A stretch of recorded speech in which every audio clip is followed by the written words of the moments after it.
Jeeva today பார்வையாளர்களுக்கு வணக்கம். இன்றைய நேர்காணலில் மேனாள் குடியரசுத் தலைவர் அப்துல் கலாமினுடைய அரசியல் மற்றும் அறிவியல் ஆலோசகராக இருந்தவர் அரசியல் திறனாய்வாளர் பொன்ராஜ் அவர்கள்.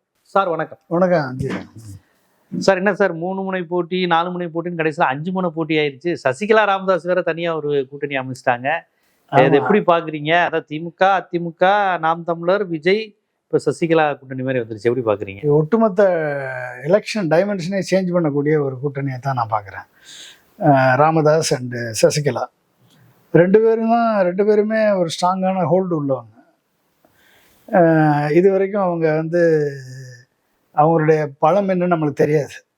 ஆனால் இது கண்டிப்பாக ஒரு அதிமுக பிஜேபி கூட்டணிக்கு, அன்புமணிக்கு, எடப்பாடிக்கு, டிடிவி தினகரனுக்கு அகைன்ஸ்டான வாக்குகள் இவர்கள் வெளியே செல்வதை தடுத்து இவர்கள் பிரித்து அவர்களை தோற்கடித்து பாடம் புகட்டக்கூடிய ஒரு சூழல் அங்கே ஏற்படும் தான் நினைக்கிறேன். ஜெயிக்கிறதுக்கு கஷ்டம், அது கூட்டணியாக ஜெயிக்கிறதுக்கு கஷ்டம். ஆனால் அவங்களுடைய அப்ஜெக்டிவ் எப்போ வெற்றி பெறும் அப்படின்னா, அன்புமணி தோற்கடிக்கப்பட வேண்டும், எடப்பாடியும் டிடிவி தினகரனும் தோற்கடிக்கப்பட வேண்டும். அப்போ 2 பேரும் தோற்கடிக்கப்பட்டாலே இவர்கள் வெற்றி பெற்றதாகத்தான் அர்த்தம். ஸோ ஏன்னா இந்த 2 பேருமே இவங்க 2 பேருக்கும் துரோகம் பண்ணியிருக்காங்க என்றதான் இன்னைக்கு மக்கள் மத்தியில் பேசு பொருள். அப்போ அந்த இதுக்கு இவங்க 2 பேரும் இணைஞ்சிருக்குது. வடக்குலையும் தெற்குலையும் ஒரு இம்பேலன்ஸை கிரியேட் பண்ணும் ஏடிஎம்கே பிஜேபி கூட்டணிக்கு. இது எடப்பாடிக்கும் அன்புமணிக்கும் ஒரு மிகப்பெரிய ப்ளோவை தான் கொடுக்கும்னு நினைக்கிறேன் நான். இப்போ குறைந்தபட்சம் டிடிவி நிற்கிற இடத்துல ஃபுல்லாக இவங்க சசிகலா போட்டியால் போடுவாங்க. கடைமடை போய் டெல்டா சவுத்து எல்லாத்துலேயும் ஏடிஎம்கேக்கு அகேன்ஸ்டான வேலையை பார்ப்பாங்க. இவங்க கேண்டிடேட் போட்டாலே ஏடிஎம்கே விட்டு தானே பெரிய ஏடிஎம்கே விட்டு தானே பெரிய துரோகம் செய்தவர்கள் அப்படின்னு. ஆமாம். நீங்கள் அதாவது என்னென்னா, சசிகலா அவர்களை பொறுத்த வரைக்கும் வரக்கூடிய அத்தனை சான்ஸையும் மிஸ் பண்ணவங்க. அவங்க வந்த உடனே, ஜெயிலிருந்து வந்த உடனே பயங்கர ஒரு எழுச்சி இருந்தது. பட் அத்தனை சான்ஸையும் மிஸ் பண்ணிட்டு ஒன்றா சேருவாங்கன்னு காத்துக்கிட்டே இருந்தாங்க. பட் ஆனால் அதுக்கான வாய்ப்பை எடப்பாடி பழனிசாமி கொடுக்கல. யாரை நம்பி துணை பொதுச் செயலர் ஆக்கிட்டு போனாங்களோ டிடிவி தினகரன் ஜெயலலிதா இருக்க காலத்திலேயே ஒதுக்கி வைக்கப்பட்டவர். அவர் உயிரோடு இருக்கும் வரை டிடிவி தினகரன் கட்சியிலே கிடையாது. இறந்தவுடன் ராஜாஜி மண்டபத்துக்கு ஒட்டிக்கிட்டாரே ஒழிய டிடிவி தினகரனை ஐடென்டிஃபை பண்ணி துணை பொதுச் செயலர் ஆக்குனது தான் சசிகலா மேடம் செஞ்ச மிகப்பெரிய தவறு. ஆக்காமல் இருந்திருந்தா ஒருவேளை எடப்பாடி எல்லாருமே ஒன்றா இருந்திருப்பாங்கன்னு நினைக்கிறேன் நான்.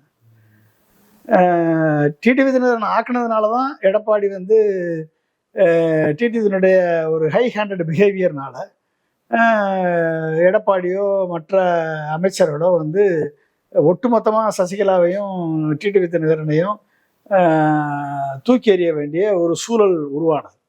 அப்புறம் ஓபிஎஸை கூப்பிட்டுட்டு பிஜேபியினுடைய தயவின் காரணமாக ஓபிஎஸை கூப்பிட்டு ஆட்சி அமைச்சு 4.5 வருஷம் ஆட்சியில் இருந்து முடித்த உடனே ஓபிஎஸ்ஸையும் தூக்கி எறிஞ்சிட்டார் யார், எடப்பாடி. அப்போ இத்தனைக்கும் காரணமாக இருந்த டிடிவி சசிகலா அவர்கள் ஒரு நட்பு சக்தியாக இல்லாமல் அதை எதிர் சக்தியாக தான் பார்க்குறாங்க. அது மட்டும் இல்லாமல் எடப்பாடி இந்த அனைத்து இந்திய அண்ணா திராவிட முன்னேற்ற கழகம் என்ற கட்சி ஒன்றாக சேர்வதற்கு தடையாக இருப்பது எடப்பாடி தான். எடப்பாடியை சுற்றி இருக்கக்கூடிய அமைச்சர்களும் அப்படின்னு அவங்க நினைக்கிறாங்க. அப்போ அதை செய்வதற்கு இப்போ ஒரு வெஹிக்கிளாக இந்த கட்சியை உருவாக்கியிருக்காங்க. எந்த அளவுக்கு இவங்க சரியான கேண்டிடேட்டை போட போகிறாங்க, எந்த அளவுக்கு பிரச்சாரம் பண்ண போகிறாங்க, இவங்களுடைய பிரச்சாரம் எந்த அளவுக்கு எஃபெக்டிவாக இருக்க போகுது, அந்த பிரச்சாரத்தை எந்த அளவுக்கு தொண்டர்களை அதிமுகவில் இருந்து இன்னைக்கு பிஜேபிக்கு ஐடிஎம்கே அடவு வச்சதுனால அந்த ஓட்டுகள் பிஜேபிக்கோ இல்லை வேற கட்சிகளுக்கோ நாம் தமிழருக்கோ இல்லை விஜய்க்கோ செல்வதை தாண்டி அந்த கட்சிகளை சேனலைஸ் பண்ணி சசிகலா பக்கம் கொண்டு வருவதற்கு ஒரு வாய்ப்பாக இந்த விஜய்க்கு அடி விடும். ஆமா, விஜய்க்கு அடி விடும்ல. அங்கிட்டு போற ஓட்டு ஏடிஎம்கே ஓட்டு அவனுக்கு எதுக்கு போடணும்? நம்ம ஏடிஎம்கே பிடிக்காதவங்க டிஎம்கேவும் பிடிக்காதவங்க விஜய்க்கு போக வாய்ப்பு இருக்கு. ஆமா, வாய்ப்பு இருக்கு. இப்ப சசிகலா வந்தோன்னா அந்த குரூப் அப்படி போயிடும். ஆமா, அந்த குரூப் அங்கே தானே வரும். அது ஏடிஎம்கே ஓட்டு தான். அது ஏடிஎம்கே ஓட்டு எதுக்கு தேவையில்லாம நாம் தமிழருக்கும் இல்ல விஜய்க்கு போறதுக்கு பதிலா சசிகலா மாட்ட இருந்துச்சுன்னா நம்ம நம்மளுக்கு கட்சி அப்படின்னு பின்னால ஒரு அட்வான்டேஜ், ஒருவேளை எடப்பாடி தோத்துட்டு கட்சியே சசிகலா பக்கம் வந்துருச்சு அப்படின்னா நம்மளுக்கு ஒரு அப்பர் ஹேண்ட் கிடைக்கும்னு சொல்லி ஏடிஎம்கே ஃபுல்லா அந்த டிஸ்கிரண்டல் எலிமெண்ட், அதாவது எடப்பாடியை பிடிக்காதவங்க, பிஜேபியை பிடிக்காதவங்க, டிஎம்கே பிடிக்காதவங்க, இவங்க எல்லாருமே வந்து சசிகலா அது விஜய்க்கு போகாது. விஜய்க்கு எப்படி போகும்? இப்போ போகிறதுக்கு வாய்ப்பு இல்லை. அதை இவங்க அணை போட்டு தடுத்துட்டாங்க. அதே மாதிரி தான் பாட்டாளி மக்கள் கட்சியில் கட்சியை வளர்த்தவர் மருத்துவர் ராமதாஸ். அன்புமணிக்கு எவ்வளவோ லிஃப்ட் கொடுத்துமே அன்புமணியால் ஏற முடியல. அன்புமணிக்கு வந்து மருத்துவரை எம்பி ஆக்கி, அமைச்சராக்கி, அடுத்து வந்து மாற்ற முன்னேற்றம் அன்புமணின்னு சொல்லி முதலமைச்சர் கேண்டிடேட் ஆக்கி எல்லாம் பண்ணி கூட வந்து அன்புமணி தனக்கு துரோகம் இழைத்து விட்டார் என்று தான் மருத்துவர் ராமதாஸ் ஃபீல் பண்ணுறாரு.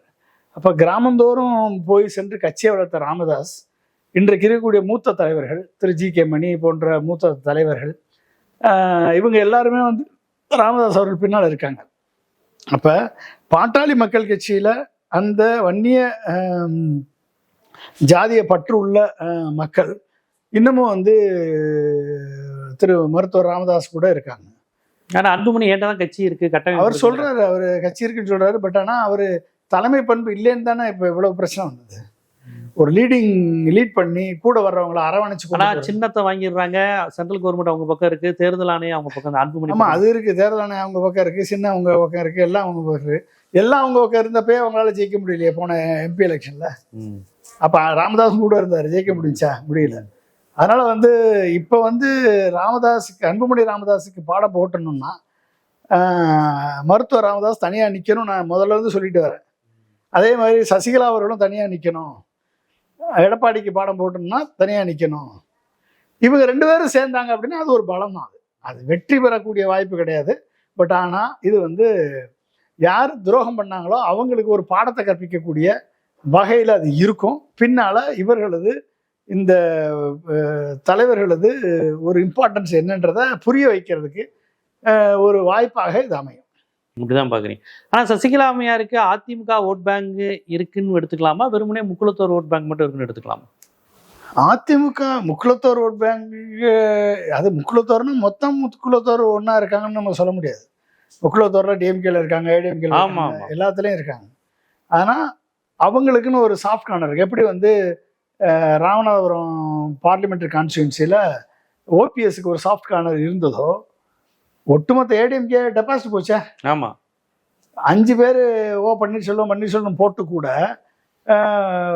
பன்னீர்செல்வத்துக்கு பலாப்பழம் சின்னத்தில் 3 லட்சம் ஓட்டு வாங்கிட்டார்ல அவரு. அப்போ அந்த கன்சாலிடேஷன் இருக்கு, அந்த முக்குளத்தோர் கன்சாலிடேஷன். எடப்பாடி வந்து முக்குளத்தோருக்கு துரோகம் பண்ணிட்டாரு, எடப்பாடி வந்து முக்குளத்தோருக்கு தீங்கு இழைச்சிருக்காரு, 10.5% இது மாதிரிலாம் பண்ணியிருக்காரு அப்படின்ற ஒரு ஒரு ஒரு கோபம் இருக்கு அவங்களுக்கு. அப்போ அந்த கோபத்தை வடிகாலாக வேணா இது இருக்கலாம். அது மட்டும் இல்லாமல் ராமதாஸ் அவர்களும் சசிகலா அவர்களும் சேர்ந்திருக்கும் பொழுது அந்த வடக்கு பகுதியில் ராமதாஸும், தெற்கு பகுதியில் சசிகலாவும், டெல்டா பகுதியில் சசிகலா அவர்களும் ஒரு இம்பேக்டை கிரியேட் பண்ணுறதுக்கான வாய்ப்பு இருக்குது. இது வந்து ஏடிஎம்கே என்டிஏ கூட்டணியினுடைய ப்ராஸ்பெக்ட்ஸை பாதிக்கத்தான் செய்யும், கண்டிப்பாக பாதிக்கும். அப்போ அவங்க என்ன, இப்போ இவங்க டெல்டா தெற்கு, அவர் வடக்கு அப்படிங்கிற மாதிரி நிப்பாட்டுவாங்களா? அப்படிதான். ஆமாம், அந்த மாதிரி தான் நிப்பாட்டுவாங்க. தமிழ்நாடு முழுக்க நிப்பாட்ட மாட்டாங்க. அவங்க 234 தொகுதி நிப்பேன்னு சொல்றாங்க. பட் தெரியல நம்மளுக்கு எவ்வளவு, எத்தனை பேர். ஆனா கட்சி ஆட்கள் பேட்டர்ன் இதெல்லாம் அவங்களுக்கு 30 வருஷமா தெரியும். சசிகலா ஜெயலலிதா அம்மையார் இருந்த போதே அவங்க தானே எல்லாத்தையும் தெரியும், கூட்டணி அலைன்ஸ்ல இருந்து எல்லாத்தையும் பார்த்தவங்க. அதனால ஆட்கள் தெரியும், ஆட்களையும் போட்டுருவாங்க. அது போடுறதுக்கான கேப்பபிலிட்டி இருக்கு. ஓட்டு ஏடிஎம்கே ஓட்ட பிரி. ஏடிஎம்கே பிஜேபி ஓட்ட பிரி இல்லைங்க, வேற வழி இல்லைங்க. இப்ப ராமதாஸ் அவர்களுக்கு வந்து அன்புமணிகிட்ட இருந்து முதல்ல கட்சியை காப்பாற்றணும், சசிகலாட்ட எடப்பாடி இருந்து கட்சியை முதல்ல காப்பாற்றணும். அப்ப இவங்க எல்லாருமே போய் அடவு வைக்கிறாங்க பிஜேபிட்ட. இப்ப இவங்க 2 பேரும் பிஜேபிட்ட போக முடியாது, பிஜேபிக்கு போக முடியாது, பிஜேபிக்கு ஆதரவாகவும் செயல்பட முடியாது. அப்ப இவங்க தனித்து தான் செயல்படணும். அப்ப அந்த தனித்து செயல்படும் போதும் இவங்க கரம் வலுப்பட்டால் இந்த துரோகிகளுடைய நிலைப்பாடு வந்து கேள்விக்குறியா மாறும். இப்ப கேள்விக்குறியா மாறுச்சு அப்படின்னா ஒரிஜினல் கட்சி அவங்ககிட்ட போய் சேரும், அது நடக்கும். அந்த அந்த அந்த ஒரு அது என்னது சொல்றது, அந்த கரெக்டிவ் மெஷர் வந்து இந்த எலெக்ஷனாக தான் இருக்கும். அது நான் எதிர்பார்த்தது தான் இவங்க வந்து கூட்டணி போகக்கூடாது, டிவிகேக்கோ வேற எந்த கட்சியோட கூட்டணி போகக்கூடாது, இவங்க 2 பேரும் தனியாக நிற்கணும்னு நான் எதிர்பார்த்தேன். இவங்க 2 பேரும் சேர்ந்துருக்காங்க. உண்மையிலேயே அது வந்து இவர்கள் 2 பேருக்குமான மதிப்பை அதுக்கு பெற்றுக் கொடுக்கும். அப்படிதான் பாக்குறீங்க? மதிப்பை பெற்றுக் கொடுக்கும். ராமதாஸ் அவர்களுக்கும் சசிகலா அவர்களுக்கும் மக்கள் மத்தியில அந்த கட்சி தொண்டர்கள் மத்தியில ஒரு மதிப்பை பெற்றுக் கொடுக்கும். யார் நாங்க எங்க பர்சன்டேஜ் காமிக்கிறோம் அவ்வளவுதான், அதான செய்யணும். சரி, இப்ப டிஎம்கே கூட்டணியில் இடம் கிடைக்காத 2 பேர் இப்படி வந்துட்டாங்கன்னு சொன்னா விஜயோட கூட்டணி போக வாய்ப்பு இருக்கா? விஜயோட போனா இவங்க முகவரி இழந்துருவாங்க, போக கூடாது. விஜய் போய் தலைமையை விஜய் போய் தலைமை போயிரும். இன்னொன்னு இவங்க 3 பேர் யாரு சிஎம் கேண்டிடேட் அது மாதிரி சசிகலா அம்மையார் போய் என் தம்பி விஜய்க்கு ஓட்டு போடுங்க, ராமதாஸ் வந்து என் பையன் விஜய்க்கு ஓட்டு போடுன்னு கேட்டா நீ போய் விஜய் கேக்குறங்கிற மாதிரி ஆயிரும். அது அந்த அளவுக்கு தகுதி உள்ள ஆள் விஜய் கிடையாது. இவங்க 2 பேர் மேல ஏகப்பட்ட கிரிட்டிசிசம் இருக்கு. அதை தாண்டி இவங்க 2 பேருக்கு ஒரு ஸ்டேச்சர் இருக்கு. ஆமா, அவர் மருத்துவர், சமூக நீதி, இடஒதுக்கீடு, வகுப்புவாரி உரிமை அவருக்கு உண்டு இருக்கு. இவங்க அதிமுகவின் நிழல் அதிகாரமா இருந்தவங்க, அது நடராஜன் அவர்களுக்கு அந்த இது உண்டு. இவங்களை விட எடப்பாடி மற்ற அமைச்சர்களை விட இவங்களுக்கு நான் எனக்கு தெரிஞ்ச வரைக்கும் விவசாய ஞானம் உள்ளவர் சசிகலா மேடம். அப்படியா? ஆமாமா, நான் இன்ட்ராக்ட் பண்ணிருக்கேன்ல. நான் எனக்கு எதிராக செயல்பட்டு சொல்லுவாங்க. ஜெயலலிதா அம்மாவுக்கு தேர்தல் அறிக்கையெல்லாம் பண்ணி கொடுக்கும் போதும் பண்ணுவாங்க. பட் ஆனா அவங்கள பொறுத்த வரைக்கும் அவங்க வந்து விஷய ஞானம் உள்ளவர் தான். இவங்களை காட்டிலும் அவரு சசிகலா மேடம் வந்து விஷய ஞானம் உள்ளவர் தான். அவ மேல ஊழல் குற்றச்சாட்டு இருக்கு, அவங்களோட சேர்ந்து பண்ணாங்க, அதிகாரத்தை கையில வச்சிருந்தாங்க, ஆட்டு வச்சாங்கன்றதெல்லாம் ஒண்ணு.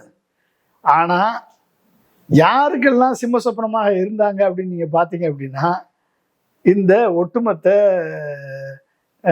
பிஜேபி ஆர்எஸ்எஸ் கேங்குக்கு சிம்ம சொப்பனமா தான் இருந்தாங்க.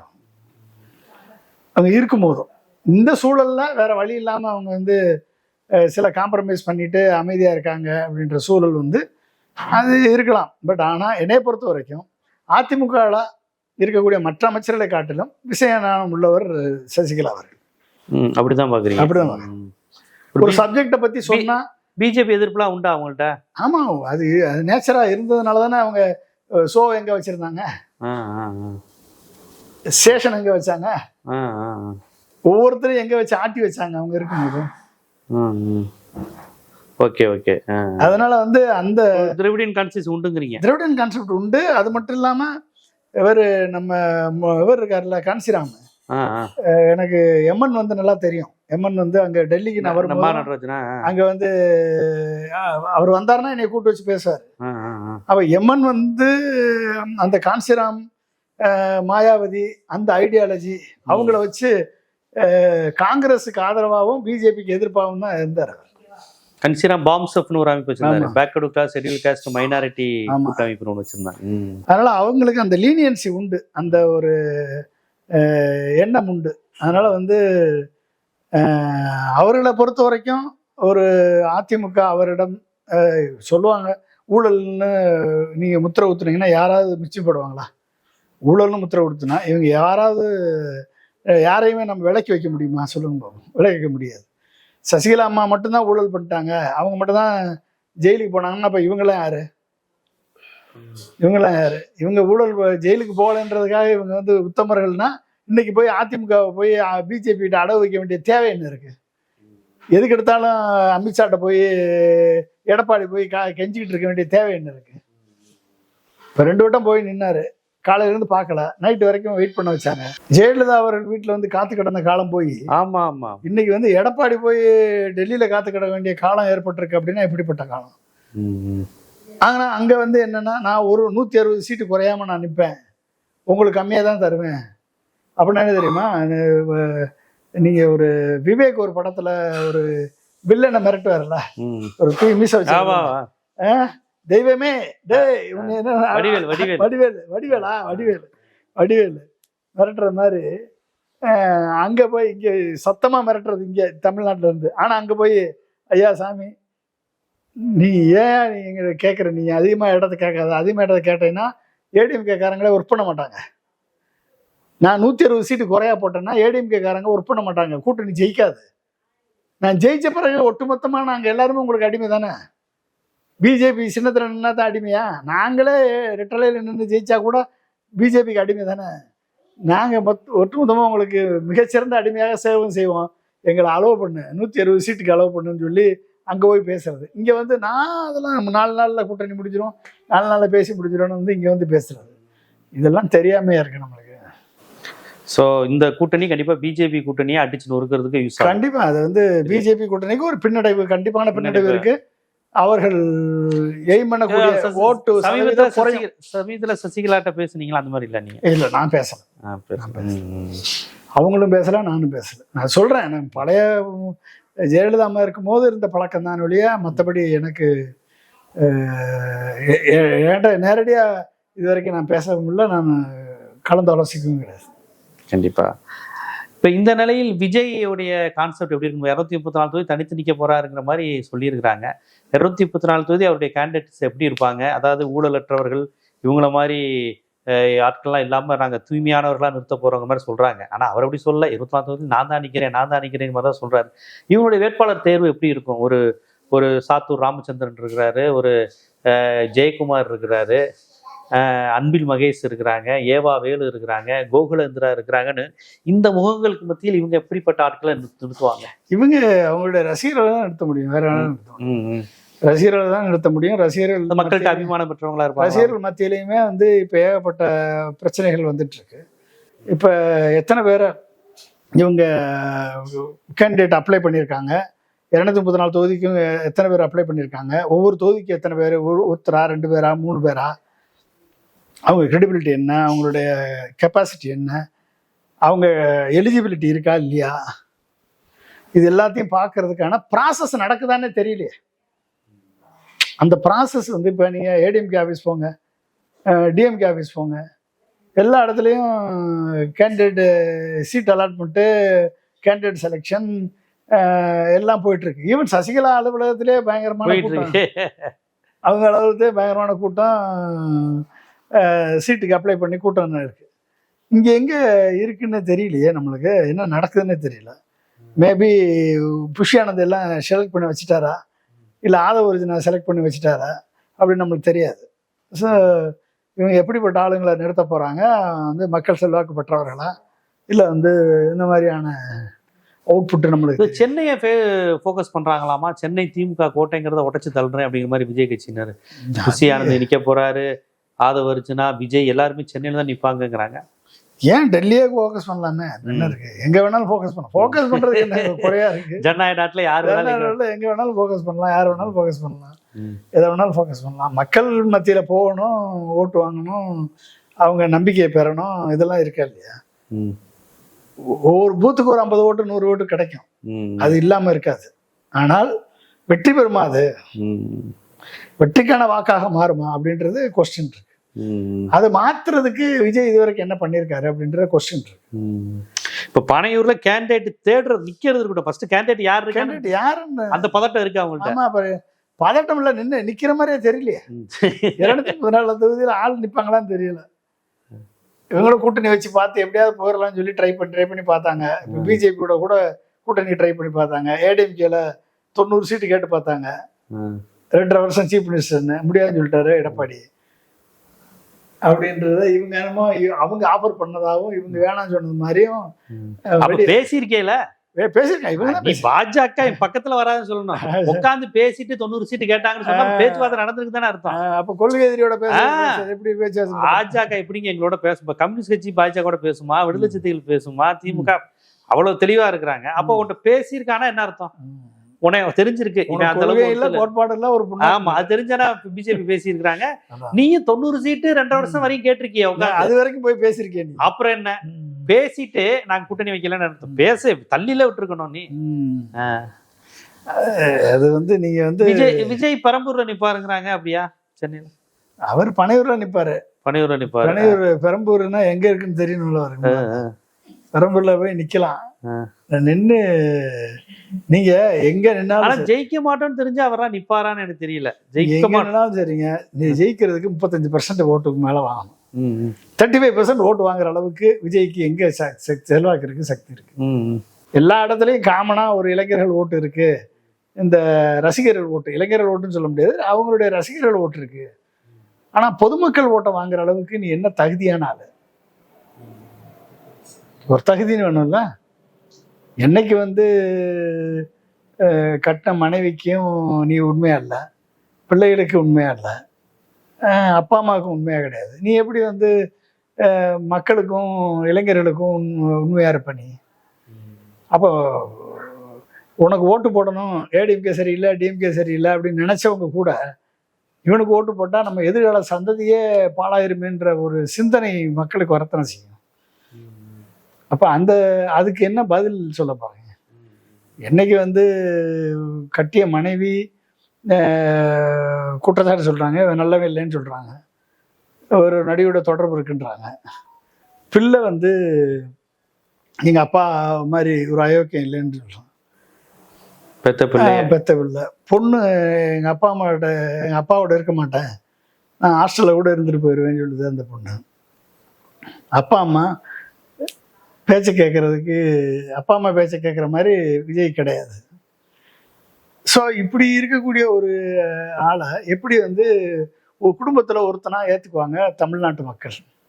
அப்படி ஏற்றுக்கிட்டா தமிழ்நாட்டு மக்கள் ஒவ்வொரு குடும்பத்திலையும் இப்படிப்பட்ட ஒரு தராதரமற்ற ஒரு ஆளை, மனைவி ஒதுக்கிய ஆள், பிள்ளைகள் ஒதுக்கிய ஆளை தன் வீட்டுல குடும்பத்துல ஒருத்தர் அவரே நின்னாலும் அவரே நிக்கிறது ஜெயிக்கிறது கஷ்டம் தான் பாக்குறீங்களா? அவர் மட்டும் கூட எப்படி ஜெயிக்க முடியும்? விஜயகாந்த் ஜெயிச்ச மாதிரி 30% ஓட்டு வாங்கணும். விஜயகாந்த் ஜெயிச்சாரு ரிஷிவந்தியத்துல. விஜயகாந்த்னா விஜயகாந்தனுடைய வள்ளல் தன்மை எங்க? விஜயகாந்தனுடைய அரவணைக்கும் தன்மை எங்க? நீ செத்தவனே போய் பார்க்கலையே. நீ உனக்கும் தொண்டர்களுக்கும் ஓசி அணிக்கு எமோஷன் இருக்குன்னு சொல்ற. சரி, உன்னை நம்பி உன் பின்னாலேயே தஞ்சாவூர்ல பைக் ஓட்டிட்டு வந்தான் ஒருத்தன், கீழே விழுந்து முதுகு தண்டில் அடிபட்டு அவன் போய் ஹாஸ்பிட்டலில் கிடந்தான். அவனை பார்த்தது அன்பில் மகேஷ் போய் பார்த்தாரு. உன் கட்சிக்காரன் பார்த்தானா, இல்லை உன் பொதுச்செயலாளர் பார்த்தானா, யாராவது பார்த்தாங்களா? ஒருத்தரும் கிடையாது. அப்போ உன்னை ஃபாலோ பண்ணி வர்றவனை அவனுக்குன்னு ஒரு காயம் பட்டுட்டா அவனை என்னன்னு கூட பார்க்கறதுக்கு இல்லை அப்படின்னா நீ எப்படி வார்த்தையில உண்மையானவனா இருப்ப? நீ எப்படி வார்த்தையில உண்மையானவனா இருப்ப? உன்னை நம்பி எப்படி பிள்ளைகளை அனுப்ப முடியும்? அது ஒரு பிரச்சனை இருக்கு. அப்புறம் அந்த கிரெடிபிலிட்டி போயிருதுல்ல. நீங்க ஒரு பெண் பிள்ளைகள் வந்து நான் தங்கச்சியாவும் இருப்பேன், அக்காவும் இருப்பேன், பொண்டாட்டியாவும் இருப்பேன்னு ஒரு பெண் பிள்ளை சொல்லுது அப்படின்னா எந்த அளவிற்கு வந்து கலாச்சாரத்தை சீர்கேடு உருவாக்கி வச்சிருக்கான் அப்படின்றத நீங்க பாருங்க. அப்ப நார்மலைஸ், அதாவது இல்லீகாலிட்டியை நார்மலைஸ் பண்றான். இப்போ ஒரு அறத்திற்கு முரணானது, சட்டத்திற்கு எதிரானது, எல்லாத்தையும் இயல்பான விஷயமாக்குறது. அறத்துக்கு எதிரானது, வாழ்க்கை முறைக்கு எதிரானது, சட்டத்துக்கு எதிரானது, குடும்பத்துக்கு எதிரானது, அத்தனையும் வாழ்க்கை முறையில நத்திங் ஒர்த்லெஸ் அப்படின்ட்டு போறான். அப்ப எப்படி நீங்க வந்து இவனை ஒரு தலைவனா ஏத்துக்கிட்டா ஒரு எதிர்காலத்தினுடைய ஒட்டுமொத்த சமுதாயமே வந்து ஒரு எப்படிப்பட்ட ஆள்கிட்ட போய் நம்ம எதிர்காலத்தை போய் கொடுக்க போறோம்ன்றத யோசிப்பானா இல்லையா ஒரு பெற்றோர்களும்? யோசிக்காம ஒருத்தன் போடுறான் அப்படின்னா ஓட் பெர்சன்டேஜ் எல்லாம் குறைஞ்சிருச்சு. எப்படிங்க உடனே நான் கூட 5% வாங்குவாப்லன்னு நினைச்சேன். இந்த 5 கூட இன்னைக்கு தேராது. இப்போ நீங்க சொல்றதுல 2-3 விஷயம். முதல் 284 தொகுதி கேண்டிடேட் கிடைக்கணும். ஆனா 40-50 கேண்டிடேட் கிடைச்சிருவாங்க. 50 கேண்டிடேட் இருப்பாங்கன்னு நினைக்கிறேன். 50 கேண்டிடேட் போடுவாங்க, பிடிச்சிருவாங்க. பணம் செலவழிக்கணும், ஒரு அதிபர், பஸ் அதிபர், அந்த மாதிரி தானே பிடிக்க முடியும். ஆமா, எல்லாமே பஸ் அதிபர், எல்லாமே கொடுத்த பண முதலைகள் தான் போட முடியும். வேற என்ன பண்ண முடியும்? இவங்க போடுற கண்டிஷனுக்கு 1 கோடி டிடி கொடுக்கணுமா, 2 கோடி கேஷா காமிக்கணுமா, கட்சி கொடுத்துடணுமா, 3 கோடி கொடுத்துட்டு அதுக்கப்புறம் 5 கோடி 6 கோடி 10 கோடி செலவழிச்சு 3 கோடி கட்சி கொடுக்கணுமா? 3 கோடி கட்சி கொடுத்துடணும். 1 கோடி டிடியா கொடுத்துடணும், 2 கோடி கேஷா கொடுத்துடணும். கொடுத்த பிறகு 5 கோடி 6 கோடி 10 கோடி செலவழிச்சு அவன் நின்று ஜெயிச்சு எம்எல்ஏ வந்து அவன் ஊழலற்ற நிர்வாகத்தை கொடுக்கணும். பாருங்க, உள்ள வரும்போதே 10 கோடி ரூபாய் செலவழிச்சானா அவன் எப்படி 10 கோடி செலவழிச்சு தான் வருவான். அவன் எப்படி ஓடான்றான்? 10 கோடி கொடுத்தா எடுத்தா அவன் எப்படி ஊழலற்ற நிர்வாகத்தை கொடுப்பான்? ஒரு ஆளுக்கு 3 கோடியாமா? ஒரு ஆளுக்கு 3 கோடி. சரி, இப்ப மத்த கட்சியினர் 3 கோடிக்கு பேர்ல 5 கோடி கொடுத்தா அவன் கொடுத்த காசு வந்துருச்சுன்னா அங்க போய் அவ்வளவுதான் முடிஞ்சு போச்சு. வியாபாரம் தானே இது? வியாபாரம் தானே, இன்வெஸ்ட்மெண்ட் தானே. 3 கோடி ரூபாய் என் கட்சி கொடுத்து நான் நிக்கிறதுக்கு போயில ஒருத்தன் 5 கோடி ரூபாய் கொடுத்தானா 2 கோடி ரூபாய் எக்ஸ்ட்ரா லாபம் அவன் ஓடிடுவாங்க. ரொம்ப நன்றி தலைவா. தாக்கல் பண்ணி முடிச்ச உடனே 5 கோடியை வாங்கிட்டு அப்படியே வியாபாரம் வாங்கிட்டு போயிட்டு வேண்டியது. அப்ப எத்தனை பேர் வியாபாரம் வாங்குறான்னு தெரியாது. ஏன்னா இன்னைக்கே வந்து என்ன சொல்றான், ஜாதி பார்த்து வேட்பாளர் போடுறாங்க அப்படின்னு குற்றச்சாட்டு வருது. இவர் எப்படி நிப்பாட்டுறாரு? எல்லா இடத்துலயும் மாற்று சமூகம் தானே. ஆமா, அப்ப இப்படி வந்து ஒவ்வொரு இதுலயும் குழப்பம் நீடிச்சுக்கிட்டு இருக்கு. பணம் கேட்குறாங்க, ஜாதி பார்த்து வேட்பாளர் போடுறாங்க. அப்ப முதல்ல சொல்லியிருந்தா நாங்கெல்லாம் இப்படி வந்திருக்க மாட்டோம்ல, காசை செலவழிச்சிருக்க மாட்டோம்ல. இப்ப எல்லாம் புஷி ஆனந்தில் போய் சொல்றாங்களாம், ஏன்னா நாங்க வந்து மாநாட்டுக்கு செலவழிச்சோம், நீங்க பணமா கொடுத்தீங்க, இத்தனை மாநாட்டுக்கு செலவழிச்சோம், நீங்க கூப்பிட்றவங்கலாம் ஓடி வந்தோம், என் கையில காசே இல்லை, இப்போ வந்து நீ பணம் கொண்டு வானா நான் எப்படி பணம் கொண்டு வந்து நிக்கிறது, எலெக்ஷன் நிக்கிறதுன்னு கேட்கறான். அப்ப அந்த பணத்தை என்ன பண்றது? அப்ப யார்கிட்ட போய் கேட்கறது? திரும்பியும் லாட்டரி சீட்டு மன்னன் ஆதவ நாட்டை வந்து கட்சி அடவு வைக்கிறதா? எல்லாத்துக்கும் நீ செலவழிப்பா, ஜெயிச்சு வந்தவொடனே லாட்டரி சீட்டு தமிழ்நாட்டில் விட்டு நீ எடுத்து ஏலத்துக்கு எடுத்துக்கோ, தமிழ்நாட்டை ஏலத்துக்கு எடுத்துட்டு போ அப்படின்னு சொல்லி கொடுத்துடலாமா? அப்ப விஜய் கட்சியில கேண்டிடேட் போடுறது ஒரு பெரிய சிக்கல், அதுவே பெரிய சிக்கல். மற்ற கட்சிகளுக்கு இல்லாத ஒரு சிக்கல் விஜய் இல்லாத ஒரு சிக்கல் இருக்கு. சீமான் கூட 234 தொகுதி போட்டுருவாரு ஈஸியா. அவரு சீமான் போட்டாரு, போட்டு அனௌன்ஸ் பண்ணி பிரச்சாரத்துக்கு போய் அவர் அடுத்த தேர்தலுக்கே இப்ப போட்டு வச்சிருக்காரு. அவர் பாணி வேற, அவர் தனியா போய் அவர் பிரசன்டேஷன் எல்லாம் கொடுத்து தற்சார்பு பொருளாதாரம் எல்லாம் பேசி அவர் எங்க போயிட்டாரு. நான் என்ன சொல்றேன், சீமான முதல்ல ஜெயிக்க முடியுமா விஜயால? சீமானோட ஓட்டு கம்மியா தான் வாங்குவாரு. ஆமா, சீமானோட நீ வந்து கொள்கையில எந்த லெவல்ல நீ தெளிவான ஆளு. சீமான் பேசுற அரசியல் உன்னால பேச முடியுமா? ஏதோ மாற்று கருத்து இருக்குன்னு வச்சுக்கோங்க, நம்ம இருந்தா கூட சீமான் பேசுற அரசியலை நீ பேச முடியுமா? சீமான் பேசுற தற்சார்பு பொருளாதாரத்தை உன்னால என்னென்ன புரியுமா? சீமான் போட்டிருக்கக்கூடிய 234 கேண்டிடேட்டை போட்டு அனௌன்ஸ் பண்ணி மாநாடு நடத்தி களத்துல இறங்கிட்டாப்ல. நீ எங்க இன்னும் வேட்பாளரே யாரும் ஐடென்டிஃபைவே பண்ணலையே. நீ வந்து பாம்பே போயிருக்க, மலேசியா போற, எங்கெங்க போய் சுத்திட்டு இருக்க. நீ எப்படி எலெக்ஷன் டேட்டு ஏப்ரல் 9 லாஸ்ட் வேட்புமனு தாக்கல் கடைசி நாள், மார்ச் 30. ஆமா, மார்ச் 30 வந்து மார்ச் 31 இருந்து வேட்புமனு தாக்கல் ஆரம்பம். நீ மும்பை ஓடிட்ட. நீ என்னைக்கு வேட்புமனு போட்டு புதுச்சேரிக்கு ஆல்ரெடி ஏப்ரல் 9 தேர்தலுங்க. புதுச்சேரியில நாங்க வந்து ஒரு பெரிய எலெக்ஷனுக்கு முதல் நாள் கேண்டிடேட் போட்டா போதும்னு நினைக்கிறாரோ, முதல் நாள் போட்டுக்கோன்னு நினைக்கிறாரோ? எலெக்ஷன் அன்னைக்கு தானே உங்களுக்கு போட்டு போடணும், அந்த மாதிரி நினைக்கிறாரு. அதான் எலெக்ஷனுக்கு இன்னும் ஒரு நாள் இருக்குல்ல. எலெக்ஷன் அவங்களே பனையூர்லயே தாக்கல் பண்ணா போதும்னு நினைக்கிறாங்க. இருக்கலாம், சொல்ல முடியாது. எதுக்கு நம்ம போய் எலெக்ஷன் கமிஷன்ல தாக்கல் பண்ணணும்? எங்க தலைவர்லாம் அங்க வரமாட்டாங்க, எல்லாரும் பனையூர்ல தாக்கல் பண்ணு அப்படின்னு சொல்லலாம்ல.